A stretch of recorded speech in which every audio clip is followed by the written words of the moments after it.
हाय HBC team, कैसे हैं आप? होप आप लोग अच्छे होंगे। तो आज का हमारा टॉपिक था कि आरएच। आप अगर एचबीसी में जब भी एक एग्जाम्पल, अगर एग्ज़ाम सॉरी, जैसे हम जाते हैं ना किसी इंटरव्यू पे, तो सबसे अगर आप एसी टेक्नीशियन से जब कहेंगे कि हम एचवीएसी टेक्नीशियन में जब भी इंटरव्यू देने जाएंगे, तो उनमें सबसे इम्पोर्टेंट क्वेश्चन होता है आरएच।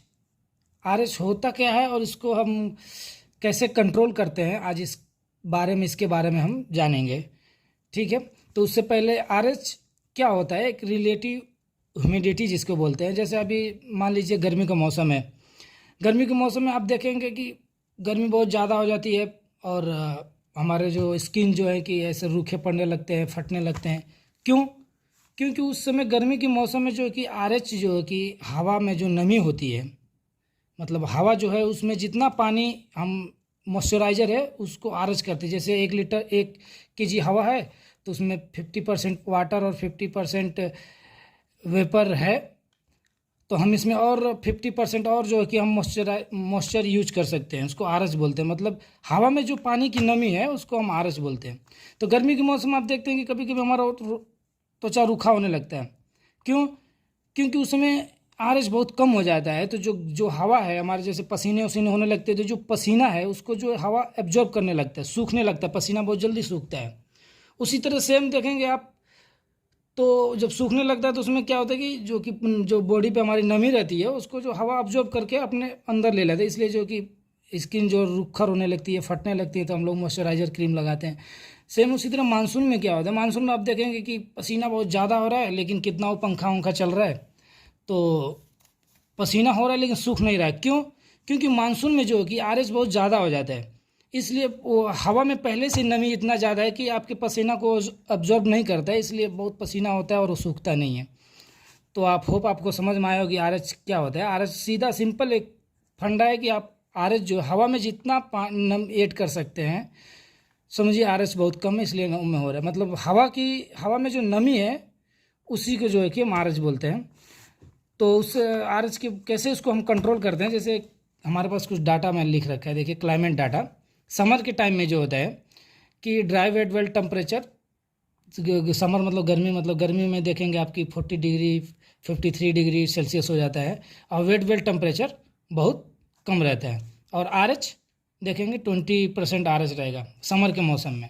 उसी तरह जब आप मानसून में आएंगे तो मानसून में हम देखेंगे कि ड्राई वर्ल्ड टेम्परेचर जो है 30 डिग्री आपको मिलेगा और वेट वेल टेम्परेचर जो है कि 27 डिग्री के आसपास मतलब रहता है मानसून में। और रिलेटिव ह्यूमिडिटी उसमें 65 भी हो जाता है, 70 भी हो जाता है। तो ये रहता है। अभी विंटर में आ जाइए। विंटर में आप देखेंगे हमारे इंडिया में कि ड्राई वर्ल्ड टेम्परेचर 7 डिग्री, कहीं कहीं पे तो 5 4 आ जाता है टेम्परेचर, जो कि बहुत ज़्यादा हो जाता है। और वेट वेल टेम्परेचर भी 5 4 के नीचे आ जाता है और रिलेटिव ह्यूमिडिटी 70 80 भी पहुंच जाता है। ठीक है, तो आप हमें रूम के अंदर क्या देना होता है, जैसे इनसाइड रूम में जो हम एनी टाइम कोई भी मौसम हो तो हम लोगों को रूम के अंदर में ये मेंटेन करना पड़ता है। जैसे कि ड्राई वेल टेम्परेचर 23 ±2 कर लीजिए और आरएच जो है कि 50 ±5, मतलब स्टैंडर्ड जो आरएच मेंटेन करना होता है 40 to 60, ये हमको मेंटेन करना होता है। तो 50 ±4 जो ±5 इतना हमको किसी भी मौसम में, चाहे गर्मी हो या बरसात हो या ठंडी हो, किसी भी मौसम में हमको एनी टाइम रूम के अंदर ये मेंटेन करना होता है। तो इसको हम मेंटेन कैसे करेंगे, आज इसी के बारे में आज हम बात करेंगे। आप देख रहे हैं कि हर समय जो कि अलग अलग टेम्परेचर है, अलग अलग आरएच है। तो आज हम जो है कि इसको हम मेंटेन करेंगे। इसके लिए मेंटेन करने के लिए आरएच हम कैन कंट्रोल बाय द 3 वे। हम 3 तरीका जो है कि आरएच कंट्रोल करने का 3 तरीका होता है। इसमें जो हमारा पहला होता है कूलिंग एंड डिह्यूमिडिफिकेशन।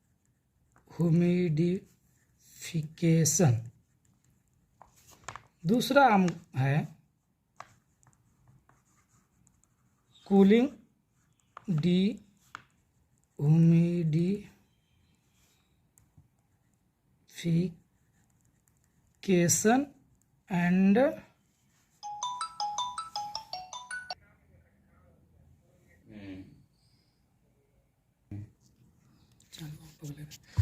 दूसरा जो हमारा कि cooling, dehumidification and re heating. तीसरा हमारा है हीटिंग एंड ह्यूमिडिफिकेशन।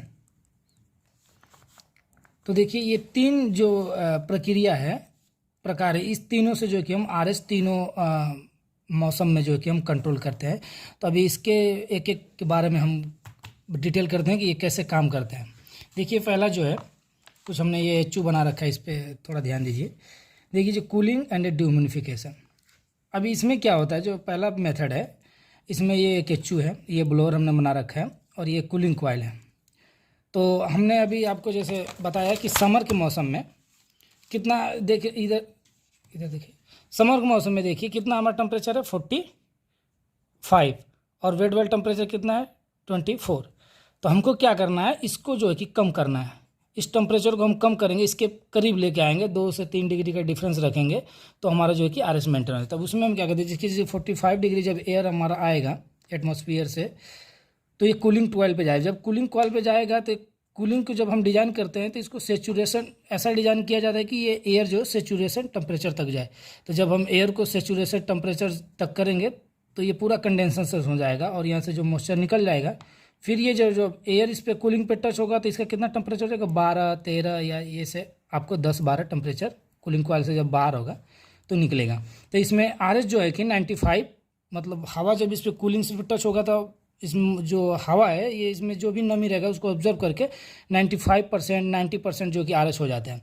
अब ये जो ब्लोअर के थ्रू रूम में जाएगा तो रूम में हमारा जो कि आरएच बहुत ज़्यादा है, तो जब आरएच ये ठंडा हवा और ये अंदर जो है गर्म हवा, तो हमेशा जानते हैं कि ठंडा जो है कि गर्म की तरफ भागेगा और गर्म जो है कि ठंडे की तरफ जाएगा। तो ये दोनों जो आपस में मिलके ये 40, 45 या 50 के आसपास आरएच आ जाएगा, समझ रहे हैं। और ये जो है कि 12 डिग्री टेम्परेचर इसमें जब जाएगा तो ये भी आपका 23 और 24 के आसपास टेम्परेचर भी मिल जाएगा हमें और आरएच भी मिल जाएगा।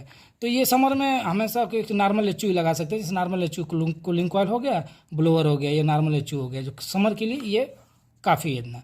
अब दूसरा जो हमारा मेथड है इस पर हम बात करते हैं। दूसरा है कूलिंग, डिह्यूमिडिफिकेशन एंड रीहीटिंग। तो दूसरा जो है मानसून में क्या होता है कि हमारा देख रहे हैं कि ड्राई वर्ल्ड टेम्परेचर भी ज़्यादा है और ये भी ज़्यादा। तो हमको इसमें जो है कि दोनों को कम करना है। क्या करना है, इसमें हमको दोनों को कम करना है।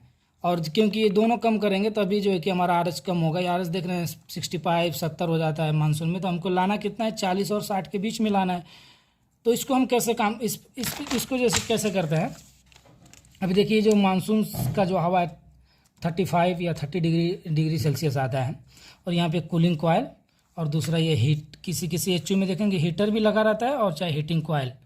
तो हीटर बहुत ज़्यादा देखने को मिलता है, हीटिंग कॉइल बहुत कम देखने को मिलता है। जहाँ पे आरएच मेंटेन किया जाता है वहाँ पे ये सब लगाया जाता है, नहीं तो आप बहुत अक्सर देखेंगे बस आपको यही मिलेगा, कूलिंग कॉइल ही हीटर। तो ये जो अब 30 डिग्री जो है कि इस पर हवा पर टच होगा तो ये 10, 11, 12 के जैसे हो जाएगा और इसमें आरएच भी 95% जैसे पहले मेथड में बताया हो जाएगा और उसमें से जो भी मॉइस्चराइजर है निकल के बाहर आ जाएगा।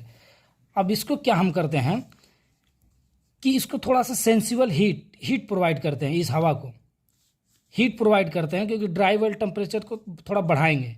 ड्राई वेल टेम्परेचर को थोड़ा बढ़ाएंगे तो जो है कि हमारा इसमें जो आरएच है जब इसको हीट करेंगे तो हवा में से जो है कि नमी गायब होगी जब हीट करेंगे। तो समझ रहे हैं आप, जैसे ये 10 है इसको थोड़ा सा हीट प्रोवाइड करेंगे तो इसमें से हीट जब जाएगा इसमें तो हवा में से जो कि नमी, जैसे गर्म हवा को गर्म करके तो नमी उड़ जाएगा। जब नमी हटेगा तो इसमें ये 15, 14 या 15 डिग्री ऐसे 16, 17 डिग्री के आसपास इसको हीट, मतलब इसको ज़्यादा हीट नहीं, सेंसिबल हीट बोलते हैं, हीट इसको बस प्रोवाइड करते हैं। जब इसको हम करेंगे तो इसमें से नमी जो है कि पूरा ख़त्म हो जाएगी। तो आरएच कितना हो जाएगा, आरएच बहुत ज़्यादा हो जाएगा, कम हो जाएगा सॉरी। जब इसको हीट करेंगे तो आरएच हमारा 30 या 20% के करीब हो जाएगा जब इसको हीट करेंगे, क्योंकि वेट वेल टेम्परेचर नमी को ऐड करने से बढ़ता है। ठीक है, तो RH हमारा जब बढ़ जाएगा तो और हम हमारा पहले से RH कम हो जाएगा, 20 के आसपास आएगा, और रूम में हमारा पहले से जो है कि RH बहुत ज़्यादा है, तो ये जो RH कम वाला हवा है इसके साथ जाके मैच करेगा तो ये जो कि RH कम हो जाएगा, क्योंकि इसमें RH बहुत कम है और इसमें ज़्यादा है, दोनों मिक्स करेंगे तो सेंटर में आपका आ जाएगा 50-40 के आसपास RH जो है कि अचीव हो जाएगा। तो इस तरह इस मेथड से जो है कि हम RH को मेंटेन करते हैं। दूसरा मेथड, तीसरा मेथड है जो हमारा हीटिंग एंड ह्यूमिडिफिकेशन। इसको कैसे मेंटेन करते हैं? आप देखिए विंटर में क्या होता है कि टेम्परेचर बहुत कम हो जाता है और वेट वेल भी टेम्परेचर बहुत कम होता है, ड्राई वेल भी बल्ब टेम्परेचर भी बहुत कम हो जाता है। हम इसको क्या करते हैं, पहले से इतना बहुत ठंडा और हमको रूम में कितना चाहिए 23-24 के आसपास चाहिए और इतना चाहिए, तो इसको हमको क्या करना है, गर्म करेंगे। तो यहाँ पे जो है कि कूलिंग कॉयल भी लगा रहता है और हीटर भी लगा रहता है। उस समय कूलिंग कॉयल बंद रहता है, तो ये जो आ रहा है 60 डिग्री सेल्सियस हवा को, इसको हम हीट करके 30 डिग्री 35 डिग्री इस हवा को हम हीट करते हैं।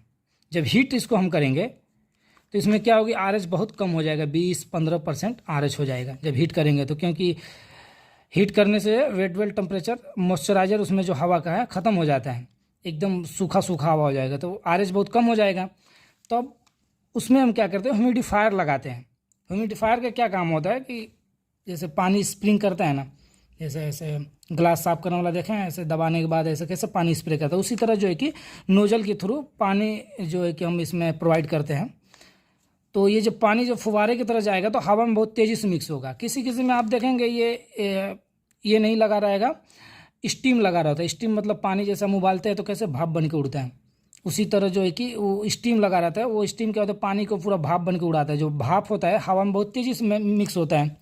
तो ये जो 30 डिग्री का हवा और ये 20% RH, जब ये इसके साथ जो स्टीम है या ह्यूमिडिफायर लगा है जो इसके साथ मैच होगा, तो ये जो नमी जो है तुरंत पानी में जो है कि हवा में मैच करे, क्योंकि ये कम है, इसमें हम और 80% और मिक्स कर सकते हैं। जब ये इसके साथ जाएगा तो ये जो कि नमी हवा में चला जाएगा, 40% 50% उसमें जाके मैच हो जाएगा। और ये जो हवा 20 डिग्री 30 डिग्री जब रूम में पहले से हमारा 10, 12, 5 रहेगा, उसमें जाके मैच होगा तो 20 जो है ये जब मैच होगा तो इसको 23 और 24 के आसपास लेके चला आएगा। तो होप आप लोगों को समझ में आया होगा कि RH हम कैसे मेंटेन करते हैं। अगर आप कोई भी प्रश्न हो आपके मन में तो आप पूछ सकते हैं। ओके दोस्तों, तब तक तो हम मिलेंगे नेक्स्ट वीडियो में, तब तक के लिए धन्यवाद।